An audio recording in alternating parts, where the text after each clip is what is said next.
warahmatullahi wabarakatuh. Waalaikumsalam Waalaikumsalam warahmatullahi warahmatullahi Wabarakatuh. wabarakatuh. wabarakatuh. Salam sejahtera bagi kita semua. Yang terhormat Ibu Raja Sarah Patrisya sebagai dosen pengampu mata kuliah Sistem Informasi Manajemen, serta teman-teman yang saya cintai. Puji syukur kehadirat Allah Subhanahu wa Ta'ala atas rahmat dan karunia-Nya. Kami dari kelompok 5, kami akan memaparkan hasil kerja kami mengenai aplikasi Smart System Information untuk kesehatan mental. Saya, Utri Susanti dengan NIM C1B024122, serta rekan saya, Saya Dava Nanda Putra Chandra dengan NIM C1B024016. Saya Julfida Ditaningsi dengan NIM C1B024024. Saya Arya Satya Milando dengan NIM C1B024044. langsung saja kita masuk ke dalam materi yang pertama, yaitu tentang latar belakang masalah. Kesehatan mental adalah isu yang semakin penting di era modern ini. Namun, masih banyak tantangan yang dihadapi masyarakat dalam mengakses dan mendapatkan layanan yang memadai. Beberapa masalah utama yang melatar belakangi lahirnya aplikasi SoulSense ini antara lain, yang pertama yaitu meningkatnya kasus gangguan mental. Data dari WHO menyebutkan bahwa lebih dari 1 dari 8 orang di dunia hidup dengan gangguan mental. Di Indonesia, depresi dan kecemasan menjadi gangguan mental paling umum, terutama di kalangan remaja dan dewasa muda. Pasca pandemi, tekanan hidup, serta ketidakpastian dan kesepian semakin memperparah kondisi mental masyarakat. Yang kedua yaitu terbatasnya akses layanan psikolog. Banyak daerah di Indonesia, khususnya di luar kota besar, tidak memiliki layanan psikolog atau psikiater. Konsultasi tatap muka dinilai mahal dan sulit dijangkau bagi sebagian besar masyarakat. Yang ketiga adalah stigma sosial terhadap masalah mental. Banyak orang enggan mencari bantuan karena takut dianggap lemah, tidak waras, atau malu mengakui masalah mental. Hal ini menyebabkan penderita menyimpan sendiri masalahnya tanpa penanganan yang tepat. Yang keempat adalah kurangnya edukasi dan kesadaran. Masyarakat masih belum memahami pentingnya menjaga kesehatan mental. Banyak yang tidak menyadari gejala awal gangguan mental hingga kondisinya memburuk. Baik, selanjutnya di sini ada tujuan aplikasi SoulSense. Yang pertama itu ada menyediakan layanan konsultasi psikologis online dan offline. Memudahkan pengguna untuk berkonsultasi dengan psikolog profesional melalui berbagai metode sesuai kebutuhan dan kenyamanan mereka.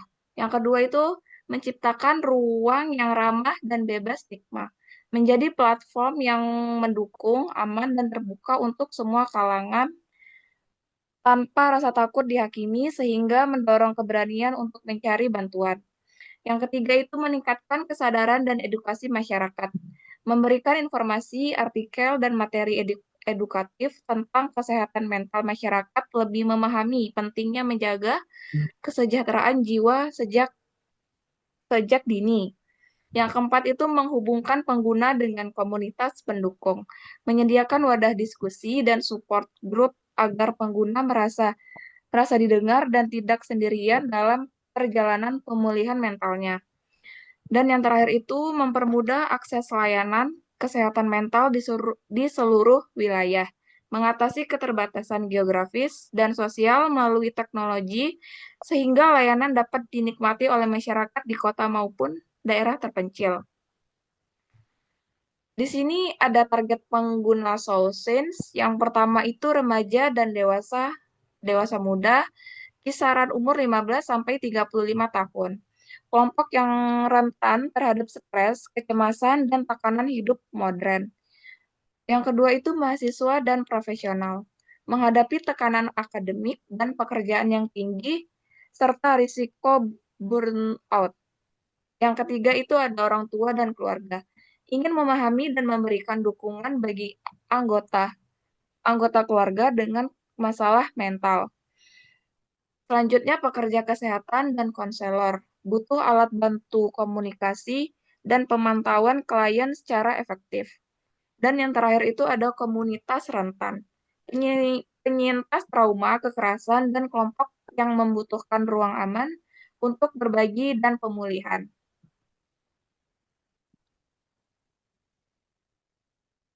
Kelebihan SoulSign. 1. Mudah diakses di mana saja, baik secara online maupun offline. 2. Konsultasi psikolog profesional dengan biaya lebih terjangkau dibanding klinik offline. Waktu konsultasi fleksibel, tanpa perlu antri dan menunggu lama. Tampilan aplikasi ramah pengguna, sederhana, dan memberikan rasa tenang. 4. Dukungan komunitas yang aman, serta edukasi kesehatan mental secara berkelanjutan.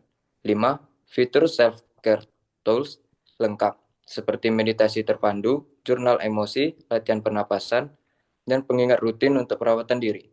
6. Pantauan perkembangan kesehatan mental yang bisa dilihat langsung di profil pengguna, membantu pemantauan progres secara profesional. 1. Identifikasi permasalahan. Permasalahan yang diangkat. 1. Meningkatnya gangguan kesehatan mental di masyarakat atau kecemasan, stres, burnout, depresi, khususnya pasca pandemi.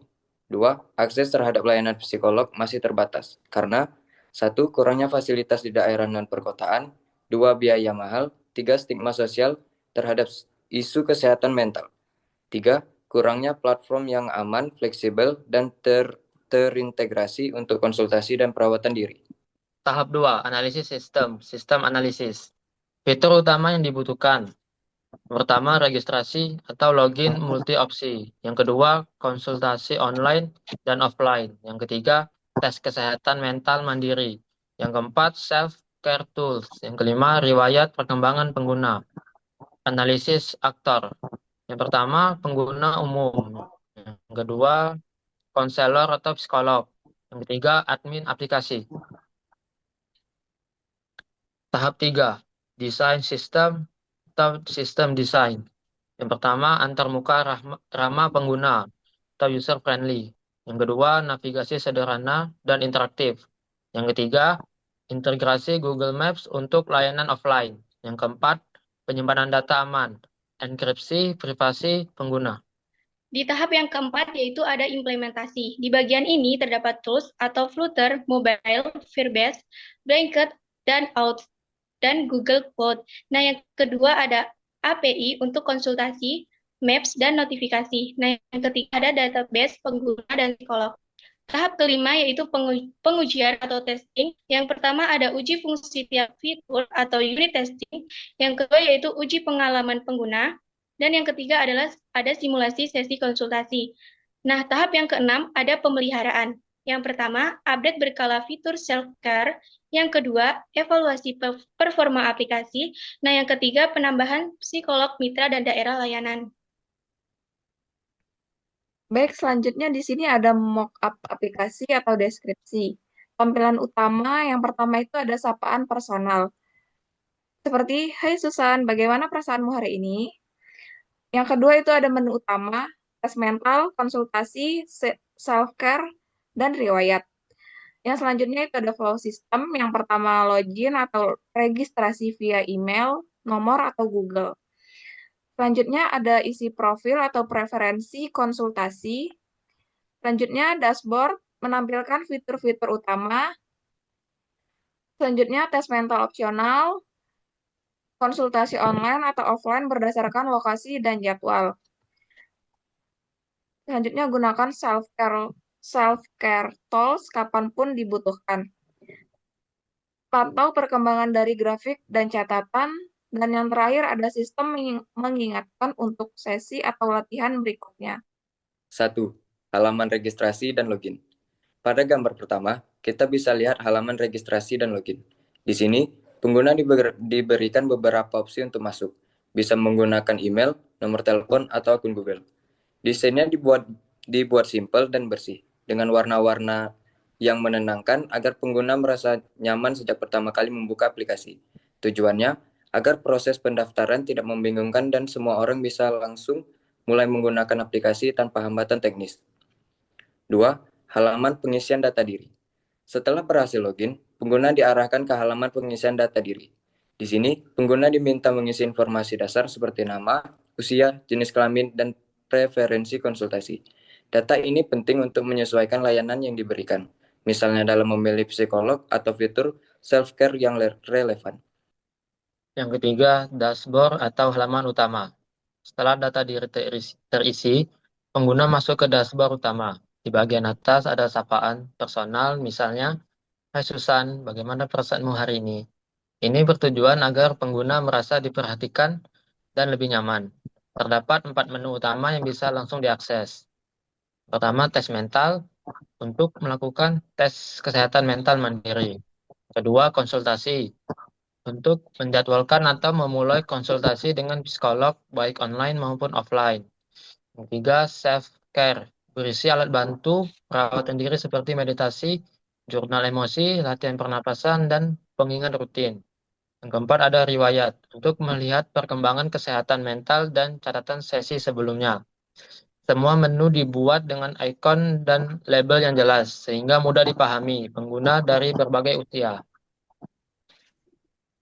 Yang keempat, fitur tes mental. Pada gambar berikutnya, kita bisa lihat tampilan fitur tes mental. Pengguna dapat memilih jenis tes yang ingin diikuti, misalnya tes depresi, kecemasan, atau stres.